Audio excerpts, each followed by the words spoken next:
God says it is not sin that consumes my life.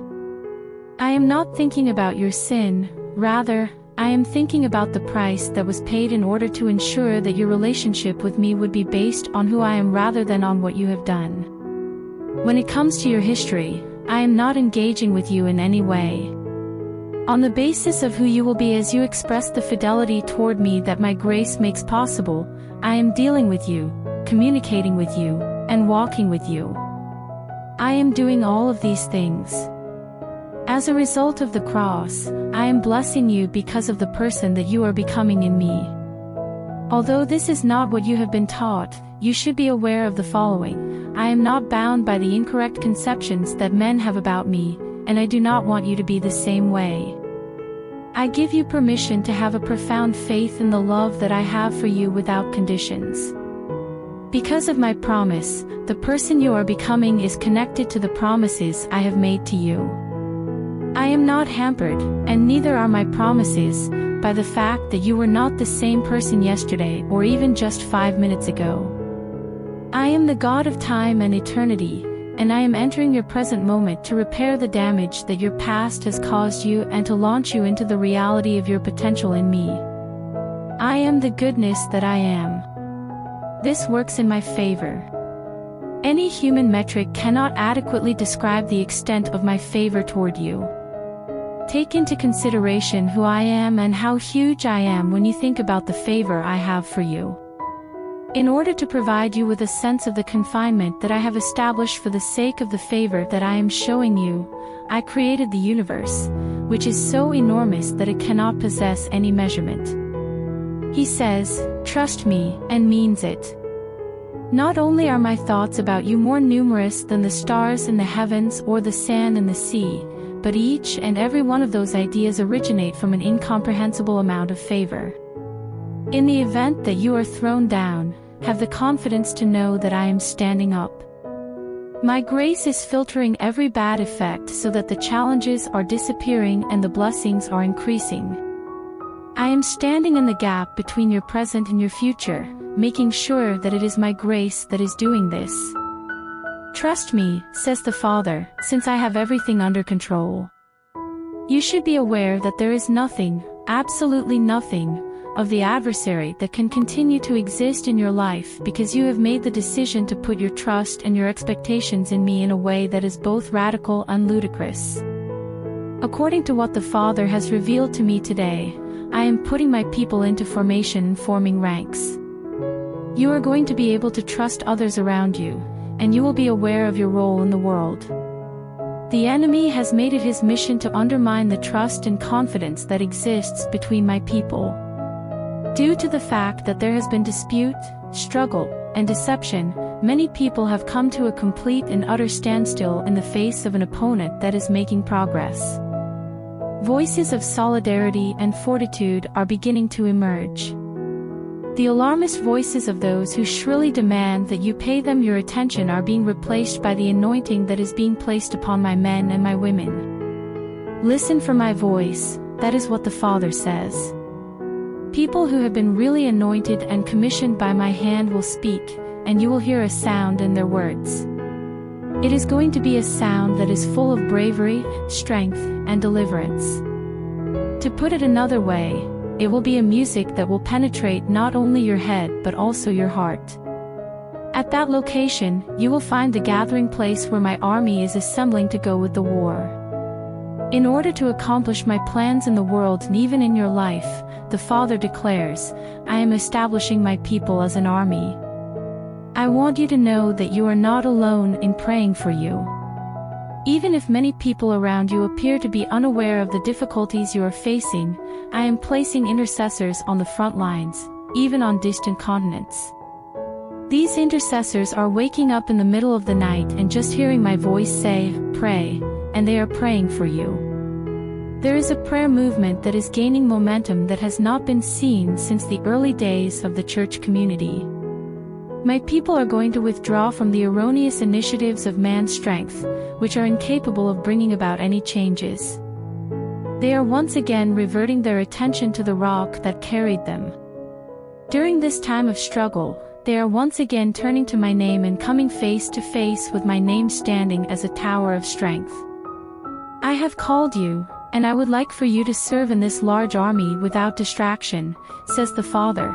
Therefore, rejoice and rise up to your destiny. You will no longer be looking ahead by faith, but you will be gazing back with thankfulness. This is because I have called you.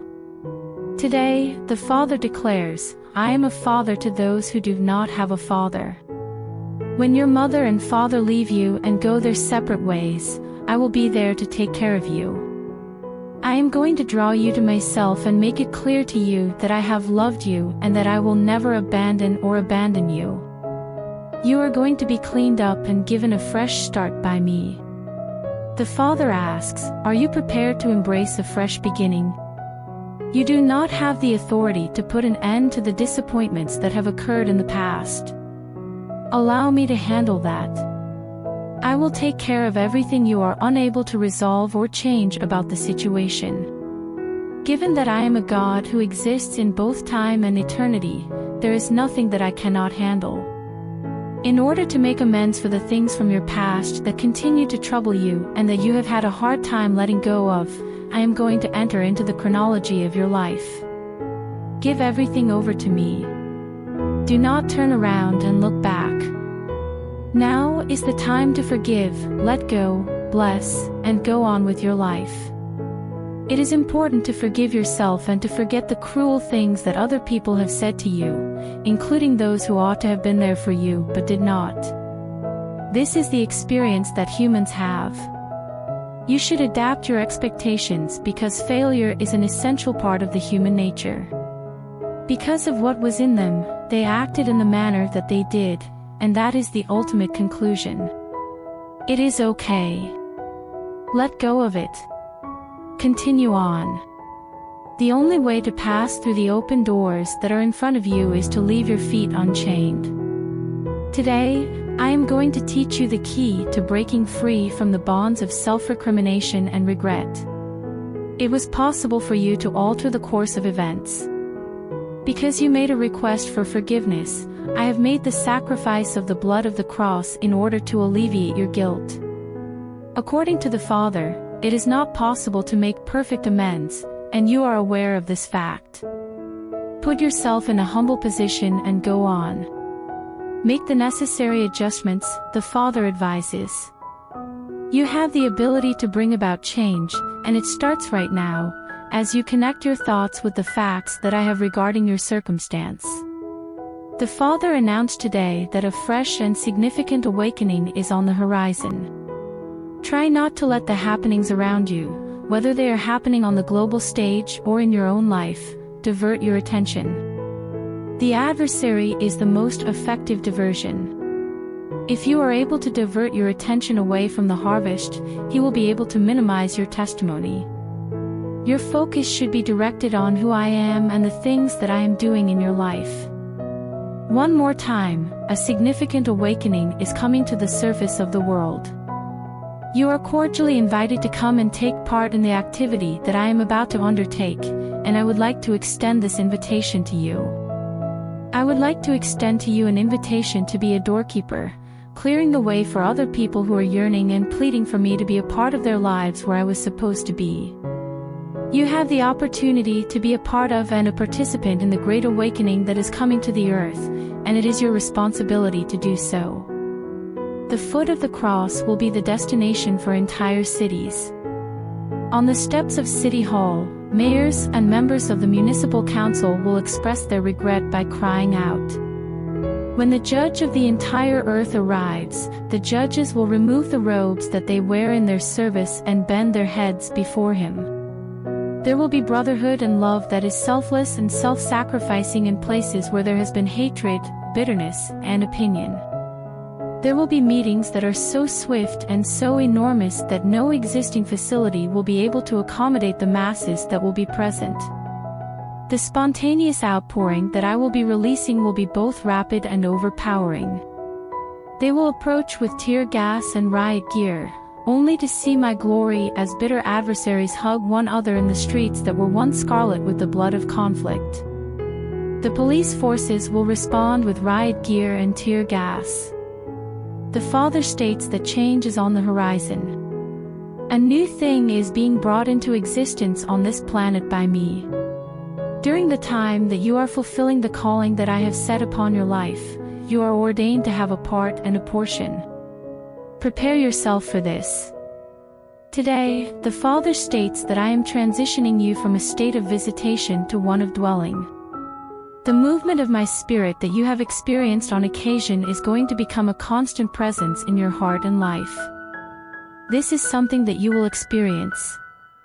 While you are going about your day, you will feel as though you are wading through deep waters because the weight of my glory will be around you in a more physical way. I will now lead you to view things in a clearer manner to the same extent as you have seen things through a glass peering into the things of the Spirit.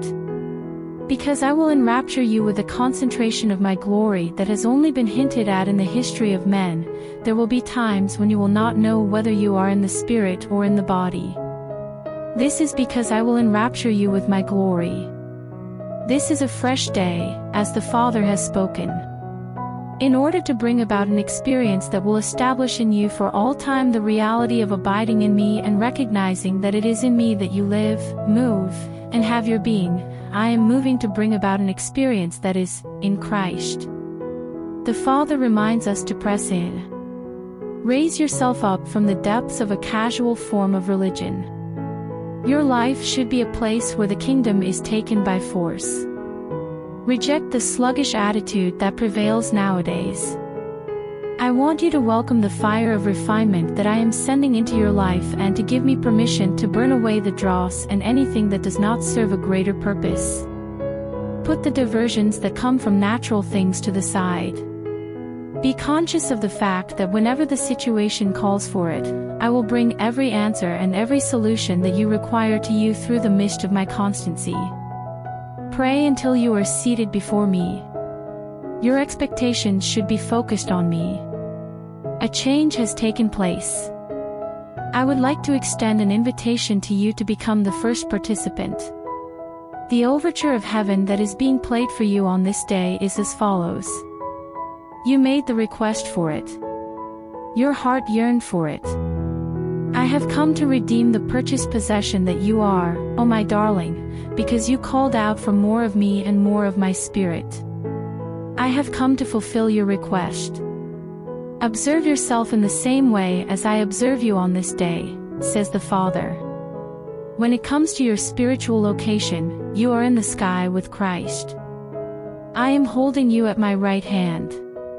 As a result of the fact that my Son is holding the right hand of majesty, you are also holding the right hand of majesty. There is a presence of the Holy Spirit of Christ within you, and it is moving through you on earth. The same is true for you. You are going via me in the sky and you are in me. Look around with your eyes open. Witnessing paradise and having the opportunity to experience heaven does not have to be a peculiar or one-of-a-kind experience reserved for a select few. Your mind should not be allowed to be influenced by such thoughts. I am in you, and you are connected to me. When you are on earth, I am in you, and when you are in heaven, you are in me. Look around with your eyes open. In the days ahead, you will realize and be aware of the fact that heaven is within you, not just as a resource but also as a destination that you will travel to at some point in the future. When I am in heavenly realms, you are one of the people that are there with me. As a result of the fact that I am completely above all principalities and powers, you are also completely above all principalities and powers. Due to the fact that I am the greater one that is inside you, you possess greatness, dominion, and rule. Take control of the situation. To see yourself in the same way that I perceive you, command your eyes. Anoint your eyes with the eye salve of my truth and my viewpoint, which is how I am currently perceiving you and what I am doing in your life at this very moment. Take your focus away from the adversary and instead direct it toward me, for in the end, it is not what the adversary is trying to do, but rather who I am that will determine the course of events that will occur in your life tomorrow. As of today, the Father instructs us to learn to love and to let go. I loved him and let him go when the wealthy young monarch chose his fortune over the kingdom. I let him go because I loved him. As a matter of fact, there will be those in your immediate vicinity who will not be enthusiastic about the things that I am doing in your life. Allow them to go while you love them. Continued efforts to engage and renew connection with those who are opposed to you will only cause their mouths to sin against the goals that I have for your life. When it comes to people that disagree with and make fun of who I am in your life, you should learn to avoid putting unneeded obstacles in front of them. Never give your detractors any attention. Those who are sitting on the seat of the scornful should never be answered.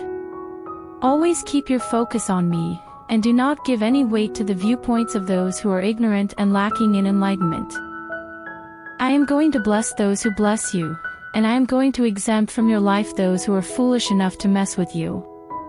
You should make it your goal to demonstrate kindness to your adversaries by avoiding inciting them to sin against the principles that I have established for your life. Refuse to gaze in the rearview mirror. Instead of focusing on the things that are behind you, you should look forward to the things that are in front of you. Just keep in mind Lot's wife. There is nothing other than who I am to you that is more valuable than what you have behind you. There is nothing that surpasses the value of the future that I have outlined for you in the tableau of your tomorrows. There is nothing that can be said to be behind you. Come to a mature understanding of this, says the Father, and your peace will remain with you even when there is a great deal of discord and disrepute. The things that are behind you should be forgotten, and you should focus on getting closer to the mark of the prize of the high calling that I have called you to today. Today, the Father instructs us to become a conduit through which we can serve other people. By extending yourself to other people, you are laying the groundwork for advancement in your life and accelerating the process of experiencing your own personal blessing. Bring your attention away from the difficulties, and suffering that you are experiencing, and instead plant yourself as an answer to prayer in the lives of people who are in need around you. When you make the decision to center your life around the requirements of other people, you activate the God particle that resides inside your own human spirit. This God particle unlocks the skies and floods my favor, benefit, and blessing upon you.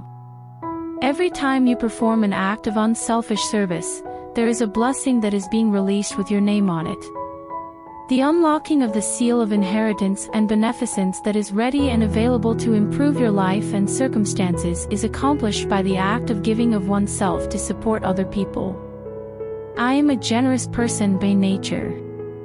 I am not going to be hesitant about you. There is no hesitation on my part to walk into your life. I have no hesitation in responding to your prayer. I am ready to do so. Whenever I am asked about you, my default response is, so be it, and yeah. I will set an example for you. When you have the goal of reflecting my image in your life, then giving will become your natural response to every need that you encounter. Refuse to be like the Pharisee who refused to enter despite the fact that others who were in more need were allowed to enter. Those who come to you in their time of need should not be judged based on their worthiness. In addition, you should not give in to the temptation of being exploited by individuals who are simply interested in using you as a resource to satisfy their own sinful appetites. I adore them. Get them what they need. It is on my terms, not theirs, that you should be a source of blessing for everyone. By doing so, even the most heinous sinners in your immediate vicinity will be able to catch a glimpse of my throne via the love and charity that you have shown. That you are my betrothed, the Father declares to you now. The way I feel about you is comparable to the way a groom feels about his wife. To put it simply, you are not merely a servant. If obedience was the only thing I desired from you, then there would have been no need for me to go to the crucifixion, there would have been no need for me to descend down into hell for your salvation, and there would have been no need for me to humble myself on the cross in order to secure the new birth in your behalf. You, my lover, are you. You have been betrothed to me. My feelings of love for you are more powerful than death, and my envy of you is more harsh than the grave. As a God who is envious, I have a passion that burns against everything in your life that could divert your attention away from the closeness and connection that we maintain with one another. It is my heart that I have for you, and it is my love that I have toward you now. Since there is no higher purpose in my kingdom than to bring forth a bride who is suitable for the bridegroom, who is who I am, I have made the decision to make you more beautiful today by showering you with my love and my favor. Therefore, take comfort in the fact that I am not towering over you waiting to beat you down if you do not serve me and grovel before me like a slave in chains, says the Father. You, my lover, are you. In the skies, you are a person who is entitled to the kingdom because you are an heir to it. The all of heaven is centered on you, and it is not because of who you are in and of yourself, rather, it is because of the undeniable and unmistakable love that I have for you. I am sure that every angel who has been assigned to your life is aware of how much I adore you. Every angel who is making a difference in your life does so with the knowledge that you are a favored one and that my heart is inclined toward you. When it comes to matters concerning you, I do not have any reservations. Therefore, I ask that you do not have any reservations in your heart where I am concerned. Because I am your reward and your bridegroom, I want to fill you and your life with everything that is good today. I want you to have faith, fidelity, and abandonment in your heart toward me. I am your reward and your bridegroom. Psalm 44 verses 1 to 26, 1. Maskil, the principal musician for the sons of Korah, I address this message to you. Our fathers have told us, what work did you do in their days, in the times of old, and we have heard with our ears, O God. Thank you for everything you have done. 2. How thou didst drive out the heathen with thy hand, and plantedst them, how thou didst torment the people, and put them out. 3. Since they did not acquire the country by their own sword, nor did their own arms save them, rather, it was your right hand, your arm, and the light of your visage that saved them, since you had worked favorably toward them. For because you are my King, God, I decree that Jacob be delivered from his enemies. 5. It is through thee that we will bring down our adversaries, it is through the name of thee that we will bring down those who rise up against us. 6. Because I will not put my faith in my bow, and neither will my sword be able to help me. 7. But you have delivered us from the hands of our adversaries, and you have brought shame upon those who hated us. 8. We are rejoicing in God throughout the entire day, and we will worship your name forever. This is Selah. Due to the fact that the events that are described in Psalm 44 do not correspond to David's generation, the authorship of this passage is a contentious issue. During the time that Babylonia was under captivity, some people believe that it was written. Some people believe that David was the author of the book and that he made a prophetic statement about the period of time when the Maccabees were in between churches. When the people are being cruelly persecuted and put in a position where they are inclined to mistrust God's hand of protection, this psalm is a national lament. Although it may be challenging for us to read, there is no doubt that throughout our life, we will go through times that are in direct opposition to the promise that God has made, which will cause us to pray to God in our utter desperation. At first glance, the psalm may appear to be a complaint, yet, the final stanza of the chapter perfectly captures the sentiments of the reader in a straightforward plea for forgiveness. As the first verse of the passage begins, the author recalls the days of old and provides testimony of the majesty of God. A great number of educators in the modern era tend to downplay the significance of the testimony of contemporary acts of God, as if these events have no influence on what we are hoping to witness God accomplish in our lifetimes.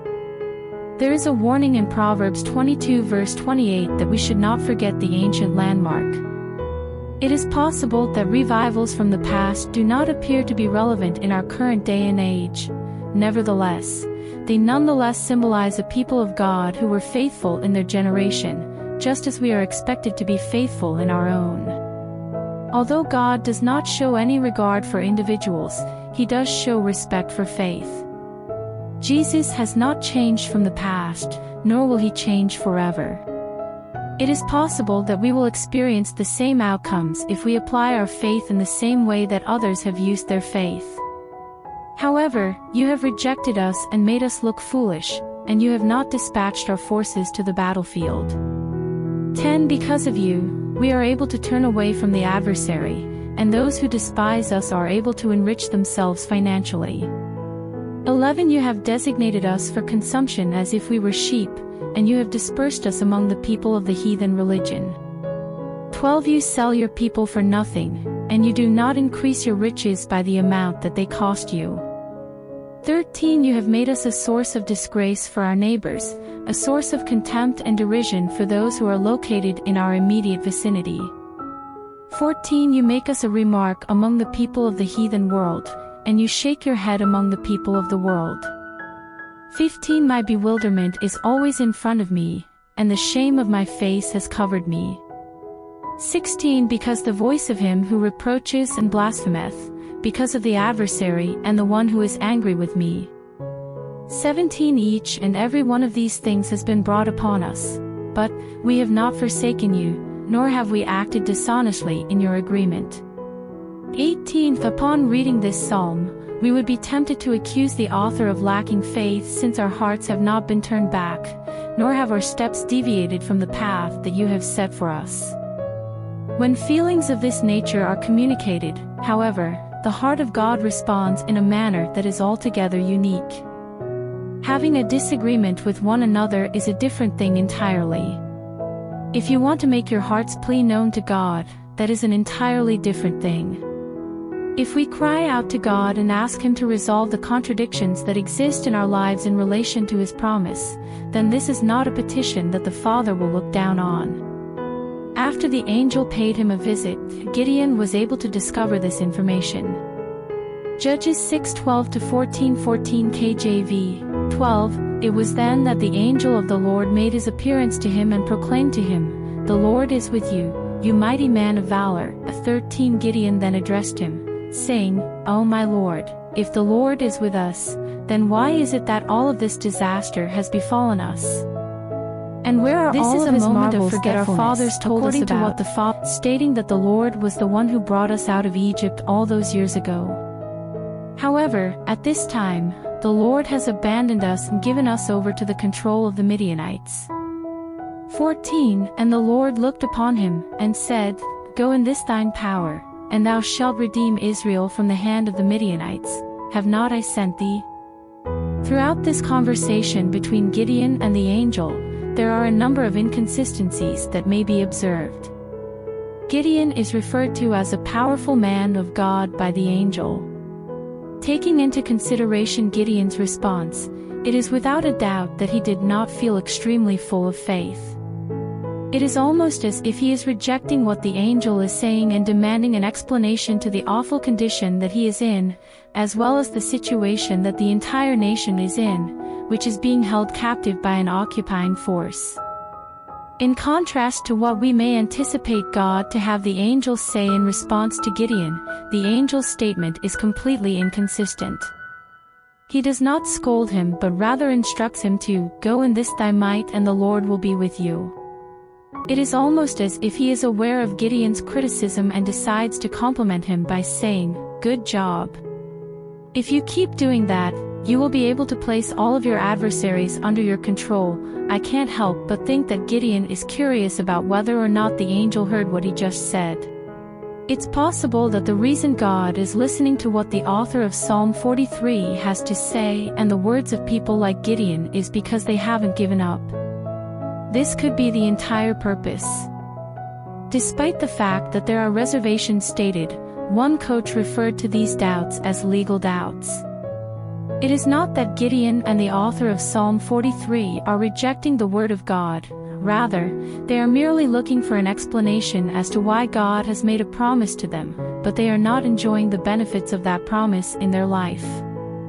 Psalms such as this one and others like it are not intended to be used for the purpose of presenting doctrine. Simply because the author has the impression that God has abandoned him does not mean that God actually did abandon him. The accusation is not directed toward God, but rather toward those who are opposed to God, when Paul makes reference to this psalm, which describes the people of God being counted as sheep for the slaughter.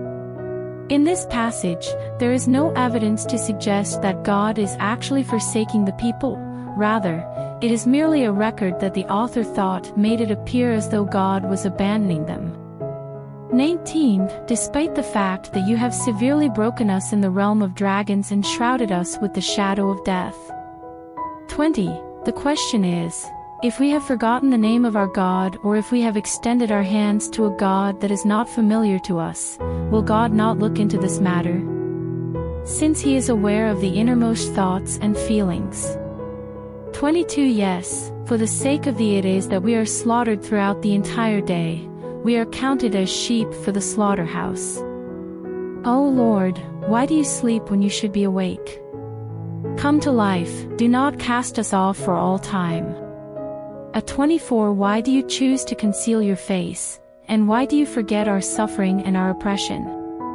25. As a result, our spirit is lowered to the ground, and our stomach is pressed down on the ground. 26. Raise yourself up for our assistance, and save us for the sake of your mercy. At the end of verse 23, the author is yelling at God, telling him that he must awaken and deal with the issue that they are facing. Have you ever experienced that feeling? On the cross, Jesus himself cried out, my God, why have you forsaken me? Why have you abandoned me?" Specifically, the author of Hebrews addresses the problem of dealing with situations in your life that are in direct opposition to the promises that God has made, as well as the question of how to overcome the scandal that appears to be unanswered prayer. KJV, Hebrews 12 verses 2-3. 2. I pray that you will look to Jesus, who is the author and finisher of our faith, for the joy that was set before him, endured the cross, despising the humiliation, and is now seated at the right hand of the throne of God. 3. Because you should take into consideration him who suffered such a contradiction of sinners against himself, so that you do not become weary and faint in your minds. There is no expectation that God will demand you to live in denial when you are going through difficult times. People frequently put on a false front and act as though everything is going well when, in reality, their lives are falling apart entirely.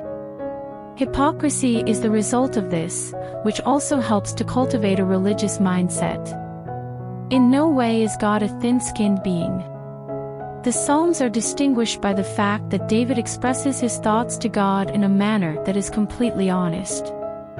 Prayers said by David are not a sham in any way.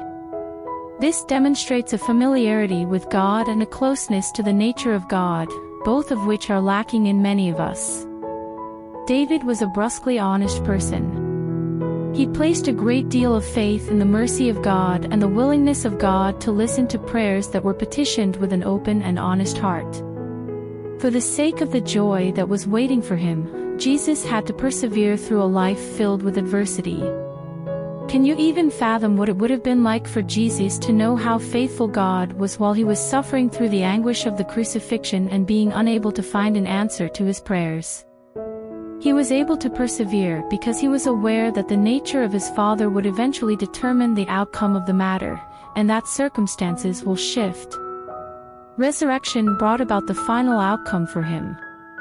When you persevere through adversity and continue to put your faith in the hand of God to move faithfully in your life, the end result will be deliverance and prayer that is answered.